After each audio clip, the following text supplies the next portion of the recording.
Welcome back, everyone. This is B-Bell Dan, and we are constructing the Enterprise J in Blender. Got quite a bit of work done since the last episode. However, I am at a bit of a standstill. I'm making forward progress on the ship. Some areas I'm making tremendous progress, in other areas I'm kind of taking a step back. But for the overall, though, I'm kind of at a standstill and I'm trying to get some opinions. I'm going to post this question on a couple of forums, but I'm also going to ask you all the questions. And the question is, or the problem that I'm having is in regards to details.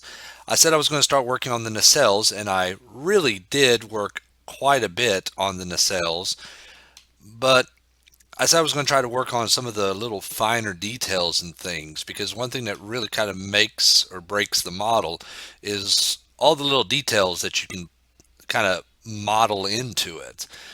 Next thing is going to be textures, but little, you know, um, greebles and little designs and stuff. Oops, sorry, something just popped up on me. I hope y'all didn't see that. But all these little design things, like hull plating and stuff. But there's not a lot of hull plating design, or details inside this model. Granted, it was a very quick model that was built, for a ship of the week type situation. Probably didn't have time for them to put in little details, even though there are some details here on this wing that you can see. Not a lot on the nacelles. So I've been kind of hard pressed to figure out at exactly what type of details I can put on. I'm still going to put in some little details right back here at the tip of the nacelle. As you can see, I've kind of put in uh, some coloring, not textures, but coloring in the lights back here. But I have done some work. You probably see one of the work or the little details that I've done is I've added some extra little um, detail work within the warp grill here. Kind of beveled the edges, not beveled the edges, kind of extruded some of the faces down, to kind of give it more, rather than kind of a rounded look, more of a grilled, you know, um, you know, kind of more of a textured look, as you can see. Render it. Maybe we can see what it looks like rendered. Yeah, as you can see that. I've also added in a little bit of extra little details. I don't think you can see it, not on this, but on solid. Yeah, right down here you can see I did put in some hull plating right here. If I just select that, you can see it. Yeah, right there. There we go. Yeah, put in some hull plating, started putting in some hull plating, putting a little bit extra details. I had these little lights in here. They were going to be kind of sensors. I might do away with those and actually put in a little bit more detailed greeble work inside that. But I'm just trying to just kind of flesh out the design of the nacelles. But as far as hull plating is concerned, that's where I'm kind of hitting a kind of a standstill. I mean, I could go ahead and put hull platings in here, until I'm blue in the face. But the question is, do I really want to? It makes the model look good, but one thing that Doug said in his interview is that he kind of sees that at this point in time, the hull, it's not constructed, it's grown. Almost as in like one solid piece or larger pieces that are assembled together. So he really doesn't see the need for a lot of hull plating. Obviously, there is some hull plating here on the, on the, I mean, there are sections of the ship that you can see here, segmented sections, and there is some hull plating, at least right here on the saucer section, some hull plating right here. But, how much hull plating do I want on this thing? And that's what I'm trying to figure out. I'm probably going to go ahead and do what I normally do when I come to situations like this is I'll make a duplicate, oops, not of that, but a duplicate of this, of the nacelles, put it on a different layer, and model this layer out, put in some hull plating to see how it looks.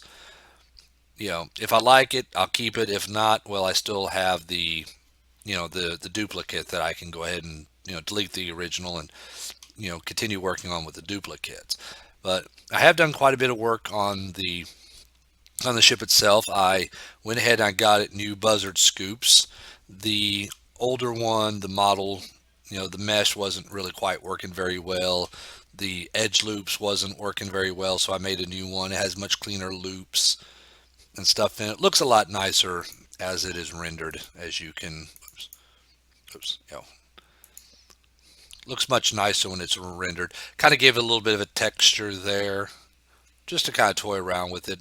I'll get something that's going to be a little bit more reminiscent of what the actual ship looks like. That profile right there, that actually looks pretty cool. I don't know about y'all. I know some people have their reservations on how the model looks. Some people don't. You either love it or you hate it. There's very few people that actually are kind of in the middle. But excuse me for a minute. I'll be right back. All right, I am back. Sorry about that. Had to take care of a little bit of business, and I apologize ahead of time if you probably hear some cats in the background. My cats are wanting to be fed. I'll feed them here in a minute. Actually, my wife's taking care of it. But where was I? Oh yeah, but I have done a bit of work. As you can see, I've done some of the work on the nacelles. I've also added this. Added. I can't remember if I had this in on the last episode, but I went ahead and I've done some work on the bottom portion of the secondary hull. This has not been molded into this yet. It's just this right here, but I'm trying to kind of work out a bit of the shape. Right back there is going to be the main impulse engine, or at least the impulse engine to the secondary hull, and there is going to be the deflector dish. I see this ship actually having a secondary deflector dish. I want to kind of have this Enterprise, go kind of back to the original Enterprise, or at least the Enterprise D. I mean, to where there is a secondary hull. I mean, it's. I'm kind of looking at it to where this ship is almost a cross between what if you took the NX-01 and the Sovereign class Enterprises and put them together. That's what I kind of see this as looking. So I'm going to try to get this secondary hull to look like that as much as possible. Um, Another problem that I've been having is, how I've been trying to go with looks of this, or not, sorry. Where was I? What was it? Lost my train of thought. I apologize. Oh, yeah. Trying to go by actual pictures from the actual episode, and so I draw in cameras to get reference shot, to put the reference shots in and draw from the reference shots. I'm having trouble with that camera that's going to be mimicking their perspective from inside the ship, but we'll talk about that later. What I was doing right before I got on the episode is I was actually working on this portion of the primary hull, trying to improve on the edge loops, trying to go through and remove all these little triangles, because this mesh, especially when it's being subsurface, has the subsurf modifier on it. It really likes edge loops, but it just absolutely hates these triangles. If I put a triangle right there, oh, I have it off. I think I did. Oh, maybe I didn't. Okay, it's going to make a liar out of me. Oh wait, I did have it off. There we go. Yeah, see, it really kind of hates these triangles. See that? But if I somehow turn this into a rectangle, it actually molds a lot smoother. So I'm going through here trying to figure this out, how to get get the edge loops down right. Let me go ahead and get it to where I'm just looking at just that. One thing I've really kind of noticed in modeling, and I give this a tip for everybody, is really try to learn your edge loops, everyone. Those, for low poly models, triangles will work just fine, but for high poly models or highly detailed models, you want to try to have as many rectangles and as few triangles as possible. You see right there, there's another little area that I need to fix. It's technically a quad because it has 4 points, but it's in the shape of a triangle. So that, yeah, see how that looks? That looks, how that kind of pulls that line down there. I need to try to work on that. So I'm kind of going through and modifying uh, these just a little bit. If it's one of those things to where if I knew then what I know now, I would have worked a lot harder. And oh, see, there's another one right there. See if I delete this face. Yeah, yeah. Some areas it looks better than others, but all in all, it needs to be resolved. So I'm kind of going through and I'm fixing some of this. I'm also going through and trying to close up this model. Try not to have a lot of these open faces here, even though that a lot of these areas are not going to be seen in the model. It just doesn't look very professional to have, all of this in there. Because, when I finish this model and I release it, I don't want people popping it open and going through here and looking at it and going, "Yeah, this looks ugly." Because yeah, actually it does, and I need to start straightening out some of these lines here. So I'm going to be working on that. It's a work in progress, but I'm almost halfway tempted just to go ahead and just give it up, throw it away, and start all over again. But I've already put too much work into this, and this would be the third, fourth time that I've already started this project, and I don't want to do that no more. So yeah, so we're just going to keep pushing along like I said I was going to do until I get it finished. Oh yeah, also you can see I've added in this little blue line detail that I have right here. We added that in. So yeah, it's starting to come along very well. I'm going to go ahead and try to real quick on camera see if I can get this edge loop here figured out. Sometimes I like to go ahead and turn it off in edit mode because this is what the model looks like in its regular poly counts. Yeah, that's what it looks like with subsurf modifier poly count, subsurf modifier poly count. But yeah, I got to work on some of this. Um, let's go ahead and do this real quick because this stuff is really bothering me. See, whoops, nope. I need to. In Blender, Shift V will allow you to pick. Um, will allow you to take the vertices and slide them. And Control E will allow you to, or Shift E. Oh yeah, Shift E does something else, but I want to quit that. Okay, let's see if we can smooth this out just a little bit because I think for the most part this is kind of flat. So I don't think it's going to affect it too much in that spot. Yeah, it's not going to affect it too much right there. So let's see if we can kind of straighten this out a little. Another thing I can do. I keep forgetting I could do this.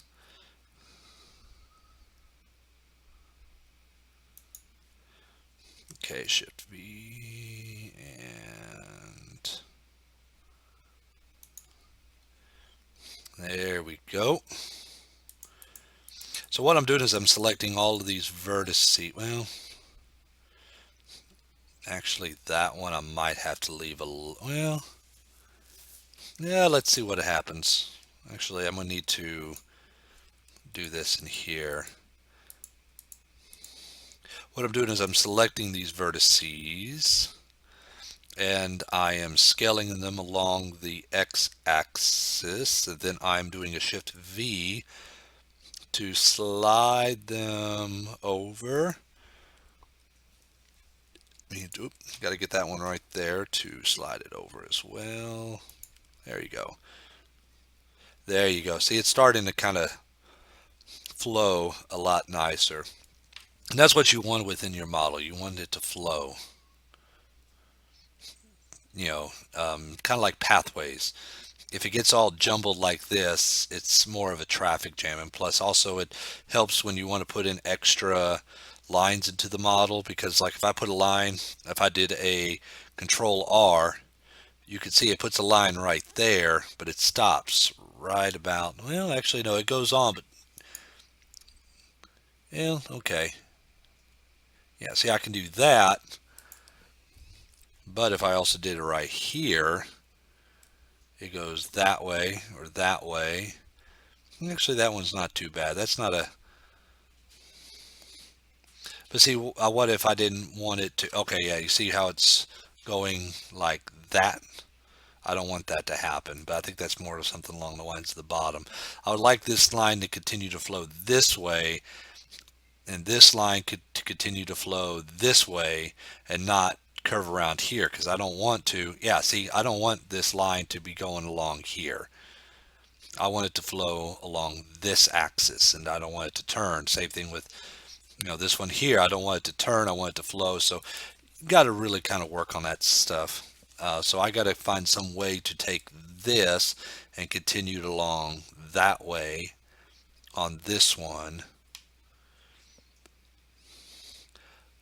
Probably what I can do. Um, okay.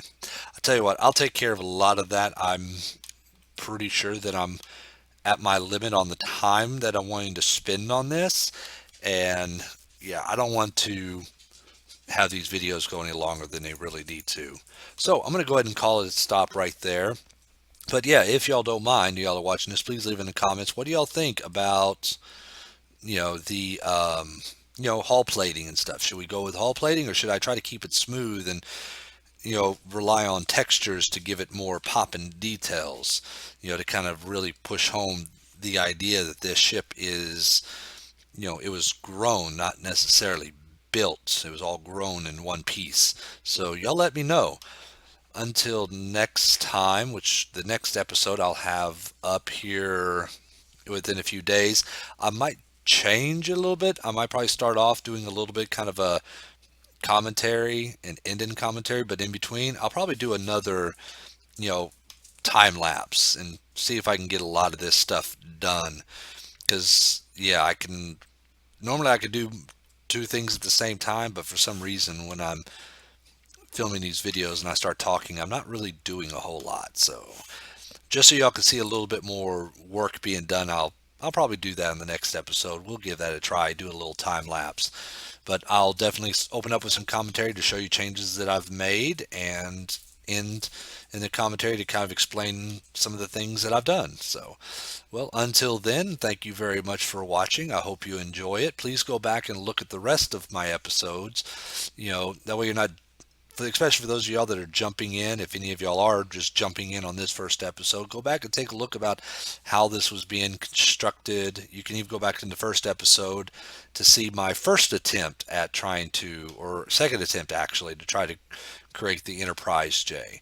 So once again, thank you for watching, and I will see you next time.